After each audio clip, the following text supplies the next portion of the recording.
Bom, a gente vai falar sobre uma decisão do governo federal que vai anunciar hoje o Plano Nacional de Fertilizantes, com diretrizes para aumentar investimentos na produção e reduzir a dependência de cerca de 85% de importação do produto usado na agricultura. A ideia é tornar o Brasil um protagonista no mercado mundial de fertilizantes. O governo pretende promover o mapeamento geológico do país para a descoberta dos minerais necessários para a produção de potássio e fósforo. A gente vai repercutir essa notícia e outras também com a nossa querida Larissa Mies Bombardi, professora da USP, atualmente desenvolve pesquisa na Universidade Livre de Bruxelas, na Bélgica, autora do Atlas Geografia do Uso de Agrotóxicos no Brasil e Conexões com a União Europeia e do Atlas Geografia da Assimetria, o Ciclo Vicioso dos Agrotóxicos e Colonialismo entre o Mercosul e a União Europeia, lançado no Parlamento Europeu. Olá, Larissa, bom dia, prazer em recebê-la. Bom dia, Marilu, prazer é meu, obrigada pelo convite. E Larissa, vamos lá, vamos falar aqui sobre esse novo plano, né, do governo e a justificativa justamente a guerra entre a Rússia e a Ucrânia. Como é que você vê, enfim, essa ideia, né, do Brasil se tornar aí um dos grandes produtores de fertilizantes do mundo? O que isso pode impactar aqui na nossa terra, na saúde das pessoas, do meio ambiente? É um tema para a gente levantar nesse momento em que todo mundo está falando, pois é, a gente não pode depender da Rússia, né, para ter fertilizantes, mas enfim, o que há por trás disso tudo, hein, Larissa? Eu acho que esse tema é importante porque ele vem desvelar algo que a gente vem falando há muito tempo, né, Marilu? A questão dessa subordinação do país em tantas esferas. Então, não é só que nós dependemos da Rússia, né? Nós estamos deslocados de nós mesmos, né? Do ponto de vista econômico, mas também do ponto de vista ambiental e da saúde humana. Então, quando você tem uma agricultura que é químico dependente, acho que essa é a melhor expressão, é uma agricultura químico dependente, você tirou o sentido da agricultura, ou seja, a gente não está mais falando de uma soberania alimentar, uma agricultura soberana. Então, quando você tem esse modelo de agricultura que é baseado nesses fertilizantes químicos, que basicamente tem 3 componentes, NPK, né, nitrogênio, fósforo e potássio, é algo tão avesso ao próprio arranjo da natureza que ao invés da gente ter uma produção que seja autossustentável, né, ou seja, os próprios ingredientes utilizados na fertilização do solo são os ingredientes locais, a gente vai buscar na Rússia, no Canadá, onde for. Então, a gente está refém. Acho que é isso que é importante. Nós estruturamos é um castelo de areia, digamos assim, a estrutura dessa agricultura brasileira. Por que um castelo de areia? Porque posso usar o exemplo do fertilizante da Rússia e na outra ponta os agroquímicos da Europa e da China, né? E dos Estados Unidos. Então, nada está na nossa mão, como também o destino da produção não está na nossa mão, né? Uma parte enorme do volume daquilo que é produzido no Brasil não é consumido no próprio Brasil, né? O Brasil é o maior exportador de carne bovina, de carne de frango, de suco de laranja, de soja, de milho, de açúcar a partir da cana, de etanol da cana, enfim, tudo isso que a gente já vem comentando. Então, é uma lógica que atende todo um mercado que é externo e que não atende a nossa autossuficiência, seja ela ambiental, humana e alimentar. Então, acho que a guerra da Rússia só veio desvelar algo que estava embaixo do tapete, não é? O quanto essa agricultura ela é dependente, ela é químico dependente, mas também do ponto de vista econômico ela é vulnerável, né? A gente sabe o quanto a China tem comprado, inclusive de terras em outros continentes para se tornar autossustentável. O que vai sobrar dessa produção de soja no Brasil no momento em que a China se tornar autossustentável? Então, acho que é isso que é importante que a guerra veio revelar, que essa questão veio revelar, é justamente a dependência brasileira em tudo. Então, é um modelo de agricultura que não nos sustenta. Acho que é isso que é importante. E como você sempre fala, esse modelo de agricultura é que a gente precisa realmente analisar, tentar mudar, porque realmente a gente já está aí com muito comprometimento na saúde das pessoas, no meio ambiente. É um momento para a gente refletir também sobre isso, Larissa. Uhum.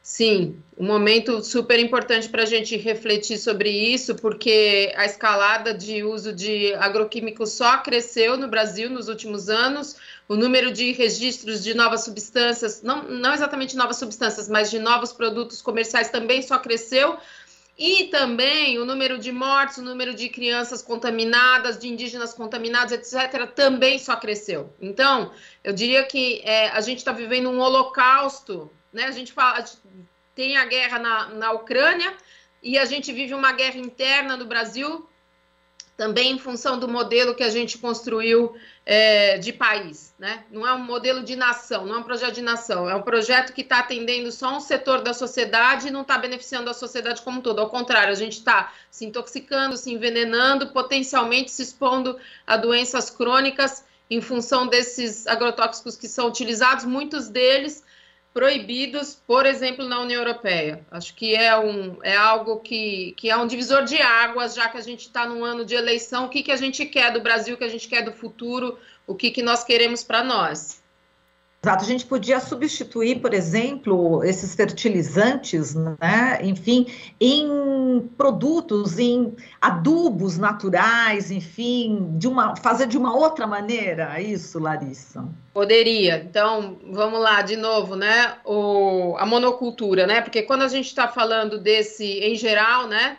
Por que esse volume tanto? Por que isso é tão importante para essa agricultura brasileira? Porque é uma agricultura basicamente organizada através da monocultura. O que é a monocultura? Monocultura é quando a gente tem vastas áreas cultivadas com um só produto. Então, por exemplo, a gente tem uma Alemanha com soja no Brasil. Acho que esse exemplo é o mais elucidativo de todos. Se a gente for olhar as áreas de soja no Mercosul, a gente tem uma área igual à França. Então, é uma enormidade. Então, quando a gente está diante de uma área em que está cultivando um único produto, a gente vai na contramão do arranjo da natureza, não é? Então, o que significa ir na contramão do arranjo da natureza? Significa que a natureza, ela ali em si não está ciclando ela própria, né? Como ela própria cicla quando a gente está diante de uma agricultura agroecológica, por exemplo, do manejo agroecológico, né? Então, quando a gente impõe na natureza essa monocultura, que tem o solo fertilizado, entre aspas, artificialmente, com 3 produtos, por exemplo, nitrogênio, fósforo e potássio, a gente cria plantas que são potencialmente suscetíveis para doenças. Por quê? Porque a diversidade de minerais presente num solo, ela é sempre muito maior do que isso, né? Então, tem toda uma teoria agronômica que vai mostrar que esse tipo de agricultura que está assentado em pouquíssimos minerais, que são esses, os fertilizantes químicos, ela cria plantas suscetíveis a ataques, né? De quê? Dos insetos, de fungos, etc., né? Então, é um modelo químico dependente que começa na dependência, termina na dependência do químico, do pesticida, do agrotóxico que vai ser necessário para compor isso, né? Quando a gente está numa produção agroecológica, o manejo dá conta desses elementos, porque imaginem vocês que um inseto chega numa área, por que falar o medo, né, que aconteceu o ano retrasado, agora eu acho, daquela chuva de gafanhoto, a chuva de gafanhoto está não sei aonde, agora está vindo, agora o Brasil, todo esse terror, por quê? Porque é um prato único, né, um prato único para um inseto, não tem o que escolher, tá ali pronto, né. Ao passo que, quando a gente tem um manejo agroecológico, o inseto vai ter uma diversidade enorme de plantas para ele lidar. Então, e além do que, algumas têm um efeito repelente, uma colabora com a outra, enfim, tem toda uma coisa muito mais complexa, né, que está presente na agroecologia. A agroecologia, digamos, é uma ciência que une todo o arcabouço do conhecimento tradicional dos indígenas, dos camponeses e também o conhecimento científico no manejo que mimetiza a natureza. O que é mimetizar a natureza? imitar a maneira como a natureza se organiza. Tem um texto muito lindo de duas professoras da USP, que foram minhas professoras, a Regina Sader e a Roseli Pacheco, que se chama Modernidade, Tradição e Ruptura, em que elas mostram a diferença da agricultura com soja no centro-oeste, com pivô central, com irrigação, e a agricultura dos ribeirinhos da Amazônia. Então, essa agricultura com todo esse maquinário pesado, com irrigação, quer dizer, com água no momento em que o solo não estaria recebendo água, ela em si vai compactar, por exemplo, vai compactar o solo, vai diminuir a porosidade do solo, então toda a percolação da água vai ser alterada, então é uma certeza que a gente vai ter fungos nas raízes, por exemplo. E daí ela vai mostrar a agricultura dos povos ribeirinhos da Amazônia, em que a gente tem várias espécies ao mesmo tempo cultivadas, cada uma no seu tamanho. Então, quando chove, por exemplo, a energia cinética da água, quer dizer, a força que a chuva vem, com as gotas grandes que a gente tem nos trópicos, ela vai sendo segurada pela diferença da altura das plantas quando ela chega no solo, ela não impacta. Então, uma agricultura agroecológica é uma agricultura que mimetiza a natureza. Então, por isso acho que é importante e bonito a gente pensar que o trabalho humano, né, nessa perspectiva da agricultura agroecológica, ele fertiliza, ele fecunda a terra, né? E o trabalho humano realmente fecunda a terra, porque, por exemplo, o milho, essas espigas de milho que a gente conhece hoje com 15, 20 centímetros, até mais, ela é uma criação da natureza, uma criação humana. Porque quando o milho surgiu, enquanto espécie nas Américas, as espigas eram menores, com os grãos menores, e os indígenas foram selecionando e fazendo esse cruzamento, esse ajuste, até que nós hoje temos uma espiga desse tamanho, que a gente está acostumado a ver. Então, isso é uma coisa linda, que é o trabalho humano fecundando a natureza. E o que essa agricultura tem feito é a esterilização da natureza.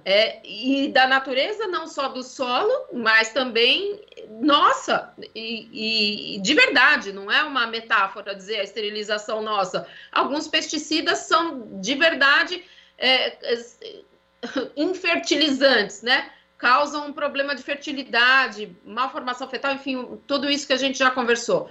Então, obviamente que tem a ver com o modelo de agricultura que não responde nem pela alimentação da população. O Brasil importa, como não canso de falar, feijão há mais de 10 anos. Então, é uma agricultura que ela virou uma produção de uma coisa. Ela não é mais uma agricultura que é algo para alimentar a população. A gente não está falando de produção de alimentos. Se a gente estivesse falando de produção de alimentos no Brasil, com os recordes de safra que nós tivemos nos últimos anos, nós não teríamos justamente um aumento da fome. Então, produção agrícola não é a mesma coisa que produção de alimentos. Então, numa nação soberana, que eu espero que a gente venha a construir, a alimentação, a segurança, a soberania alimentar, elas têm que ter lugar central.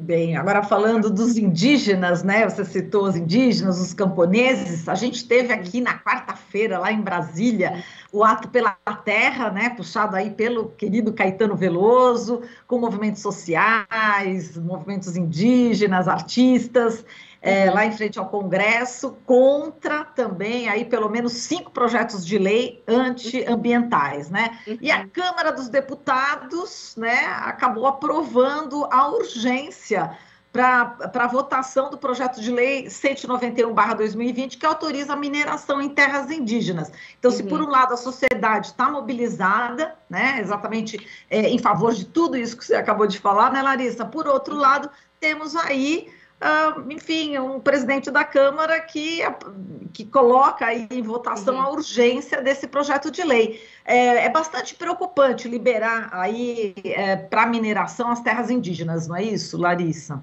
É muito preocupante, né? Por que é preocupante? Porque a gente já tem visto aumentar o número de assassinatos de indígenas no Brasil. Então, isso já era um problema no Brasil, a violência contra os povos indígenas, o genocídio.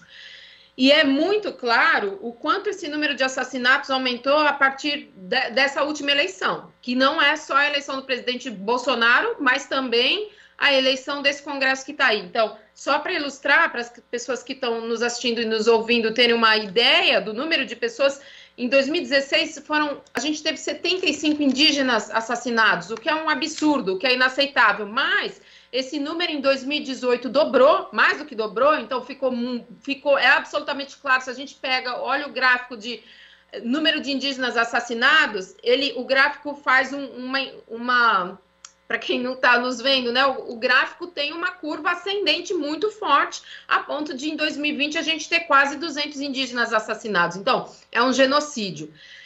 E aí, autorizar mineração em terras indígenas é oficializar o genocídio, porque são interesses contraditórios, né? Os povos indígenas, eles são guardiões disso que a gente chama de meio ambiente, né? Eu digo porque essa sociedade majoritária, ocidental, etc., né?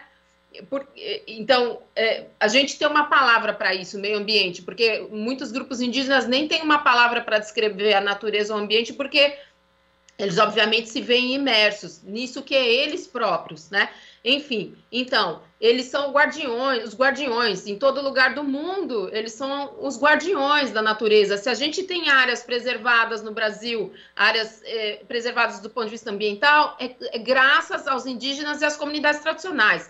Acho que o maior exemplo disso é o Parque Nacional do Xingu. Se a gente vê uma imagem aérea do Parque Nacional do Xingu, a gente vê toda a devastação exatamente nas bordas do parque. E onde está florestado, onde está preservado? Onde estão os indígenas? Então, é uma dívida histórica que a gente tem que ter com os indígenas, não só uma dívida histórica, é uma dívida perpétua que toda a sociedade tem que ter com esses povos que estão guardando a natureza. Então, tem um conflito de interesse absoluto de um grupo que estava aí antes dessa sociedade, desse sistema se instalar, e que tem uma forma de se manifestar, de se conectar com o planeta, em que a vida está acima de qualquer outra esfera, né? Enfim, em que a vida, a reprodução da vida, etc., ela é encarada de uma perspectiva muito diferente da nossa perspectiva. Então, o interesse econômico, o interesse minerário, ele não pode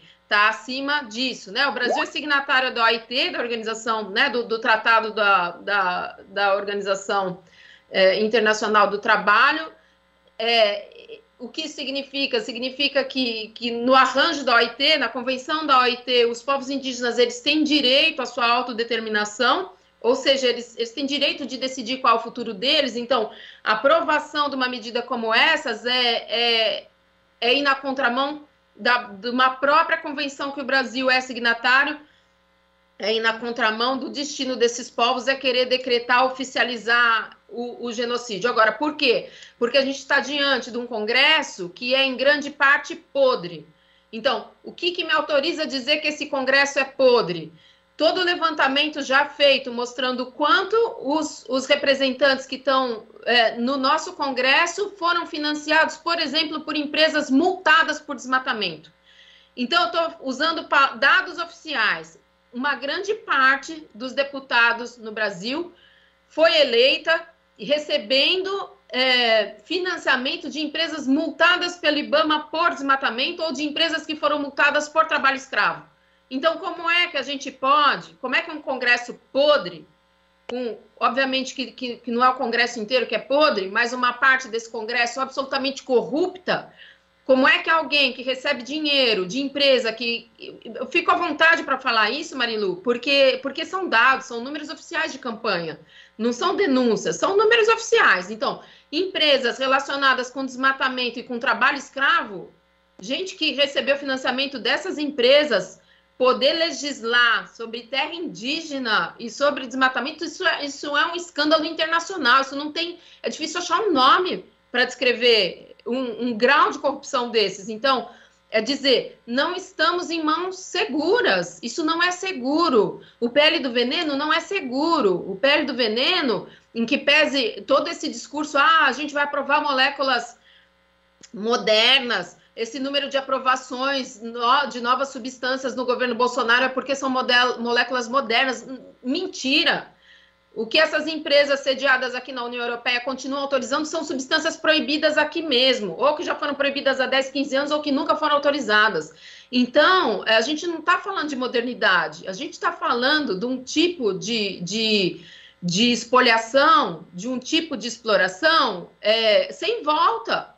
sem volta. Então, é importante, por isso importantíssimo o ato do Caetano, que congregou tantos cientistas, profissionais, artistas, todos envolvidos com um projeto de nação que é um projeto maior, que está olhando o bem comum, que está olhando a sociedade, porque todos esses PLs, que são PLs que atentam contra a vida, eles, na verdade, eles atendem uma pequeníssima parcela, minúscula, pequeníssima é pouco, minúscula parcela da população que dá para a gente contar nos dedos. Então, o ato é sensacional e a gente tem que observar o Congresso e denunciar os deputados que estão envolvidos com toda a sujeira que sustenta a maneira deletéria com que essa agricultura vem se expandindo no Brasil e ameaçando povos indígenas, ameaçando os camponeses e não está trazendo grandeza alguma. Ao contrário, o número de pessoas passando fome só aumentou, o número de pessoas intoxicadas por agrotóxicos aumentou, de crianças intoxicadas, enfim. É um escândalo sem precedentes, na minha perspectiva.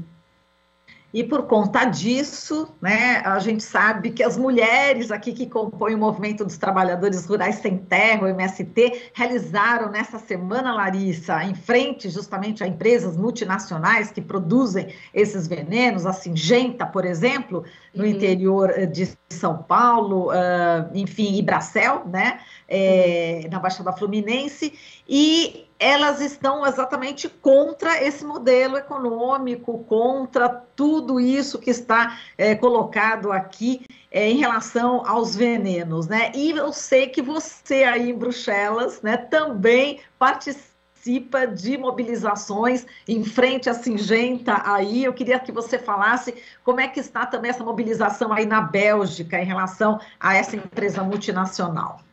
Vai haver um ato na próxima terça-feira, dia 15, justamente sobre a Syngenta aqui em Bruxelas, e também houve há um mês uma grande e linda mobilização numa cidade chamada Senef, no interior da Bélgica, justamente onde fica a maior planta industrial da Syngenta. Então, as mulheres, né, Marilu, elas têm protagonizado essa transformação. Então, acho muito importante ressaltar isso, que são as mulheres, elas também têm protagonizado essa transformação agroecológica, enfim, as mulheres contra o patriarcado, propondo uma outra forma da gente organizar um projeto de mundo, de civilidade, que não esterilize o planeta e a natureza. Enfim, a Syngenta é uma empresa que era suíça e que agora foi comprada por uma estatal chinesa chamada ChemChina. A Syngenta é a maior empresa em termos de vendas de agrotóxicos no mundo, cerca de 30% das vendas estão nas mãos da Syngenta, quase 30%, né? Então, de novo, a China, acho que é importante dizer isso, né? O Brasil vende soja para a China e a maior vendedora de pesticidas hoje, de agrotóxicos, é a Syngenta, que agora é chinesa. E acho que é importante dizer o seguinte, a Syngenta tem se beneficiado bastante com o novo governo. Por que eu estou dizendo isso? Porque se a gente olhar para o número de substâncias aprovadas pela Syngenta nos últimos 6 anos, nos últimos 3 anos que correspondem ao governo Bolsonaro, 72... Deixa eu elaborar isso de um outro jeito para ficar mais claro. Se a gente olhar para o número de agrotóxicos novos, autorizados para a Syngenta comercializar nos últimos 6 anos, se eu fizer um recorte desses últimos 6 anos, de 3 anos para cá, justamente a partir do primeiro ano do governo Bolsonaro, a Syngenta aprovou 72% do seu volume. Não sei se eu me fiz clara. Nos 6 últimos anos, do total de agrotóxicos autorizados para a Syngenta comercializar nos 6 últimos anos, 72% foi nos 3 anos do governo Bolsonaro. Acho que agora ficou claro. Então, o que se chama de princípio da porta giratória, não é? Que é o fato de algumas empresas se aproveitarem do arranjo do governo. Aqui é um escândalo, né? No Brasil é como se não há nem porta giratória, tem um tapete aberto da maneira como essas empresas estão atuando e estão se beneficiando com esse número de novas aprovações que é absolutamente escandaloso. E dentre essas aprovações, de novo, a gente tem um número grande de substâncias que são proibidas na União Europeia, então é um escândalo, então é louvável esse ato das mulheres, então é importante porque isso não está acontecendo só no Brasil, está acontecendo na Europa também, e eu acho que a gente só consegue transformar essa situação se a gente tem uma rede internacional se solidarizando e se organizando em torno desses temas. Eu acho que isso é fundamental.